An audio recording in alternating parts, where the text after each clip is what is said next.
नमस्कार दोस्तों, आप देख रहे हैं बोले भारत।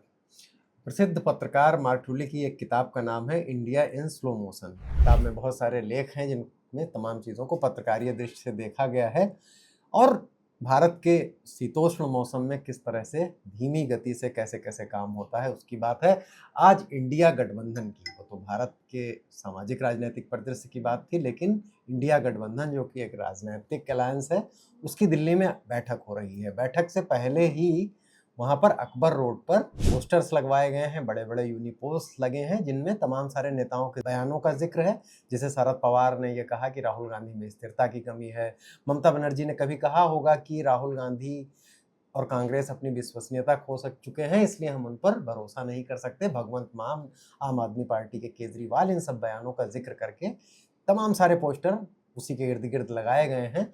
किसने लगवाए हैं यह भी कुछ नहीं पता चल पाया है, यानी कि बैठक अभी शुरू नहीं हुई है और इस तरह के हंगामे शुरू हो गए हैं। अब बात करते हैं कि बैठक में आएगा कौन।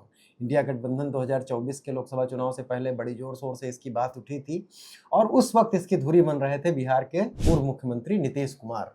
नीतीश कुमार इसके सूत्रधारों में माने जाते थे। पार्टियां उन्हीं के इर्द गिर्द इकट्ठा हो रही थी और पूरी रूपरेखा के तौर पर यह कहा गया था कि सारे भारतीय जनता पार्टी की विरोध करने वाली सारी पार्टियां इकट्ठे होंगी और नीतीश कुमार को प्रधानमंत्री पद के तौर पर पेश किया जाएगा और फिर उसी के साथ जाके ये लोग चुनाव लड़ेंगे।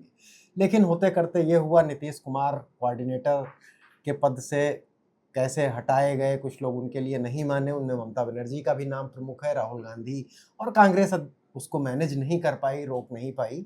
अखिलेश यादव उसके अगुआ थे, वो नीतीश को आगे कर रहे थे। लेकिन अंत में जब नीतीश को चेन्नई में हुई एक बैठक में नीतीश पहले ही फ्लाइट पकड़ के निकले, तब ऐसा लग रहा था कि इंडिया गठबंधन अब अपने कम से कम जो उसकी धुरी थी वो उससे अलग हो रहा है। और उसके कुछ दिनों बाद ही नीतीश ने भारतीय जनता पार्टी के साथ मिलकर बिहार में अपनी सरकार बना ली। ये इसकी पृष्ठभूमि थी।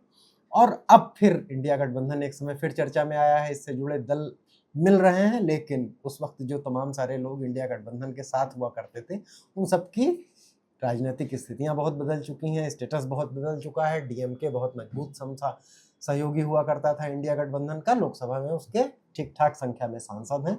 अब वो इस बैठक में नहीं आ रहा है। पहले ही स्टालिन घोषणा कर चुके हैं कि लोकसभा में भी हम कांग्रेस से अलग बैठेंगे।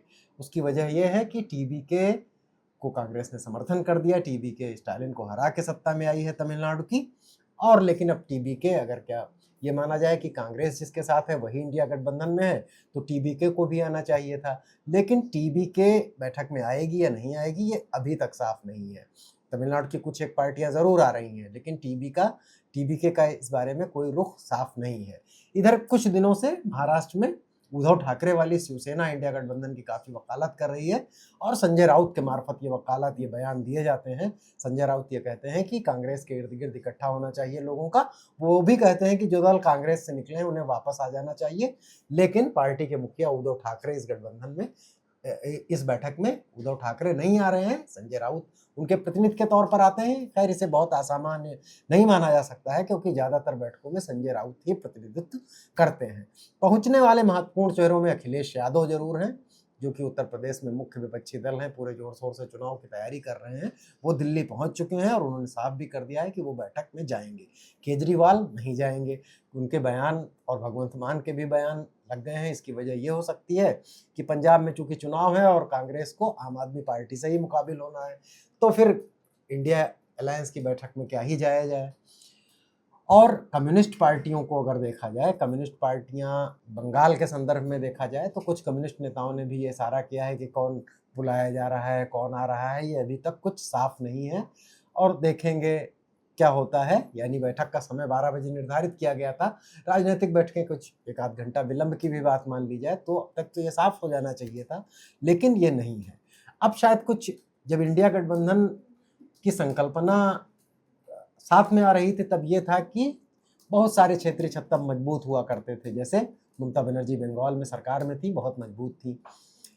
स्टालिन तमिलनाडु में थे, बहुत मजबूत थे और दोनों अपना चुनाव हार चुके हैं। तो अब कुछ परिस्थितियां बदल गई हैं और अब कुछ ये विचार थोड़ा जोर ज़्यादा पकड़ता जा रहा है। और कांग्रेस के प्रदर्शन का आधार अगर पिछला लोकसभा चुनाव माना जाए और हालिया विधानसभा चुनाव में उनके केरल में उनकी जीत को मान लिया जाए, तो फिलहाल क्षेत्रीय ताकतों के मुकाबले कांग्रेस थोड़ा मजबूत दिखती है। तो खैर बैठक में कौन कौन आता है, क्या बात होती है, इन सब के बाद कांग्रेस कैसी रूपरेखा बनाती है, क्या अब वो इंडिया गठबंधन की एक संचालक शक्ति के तौर पर मुख्य रूप से काम करना चाहेगी।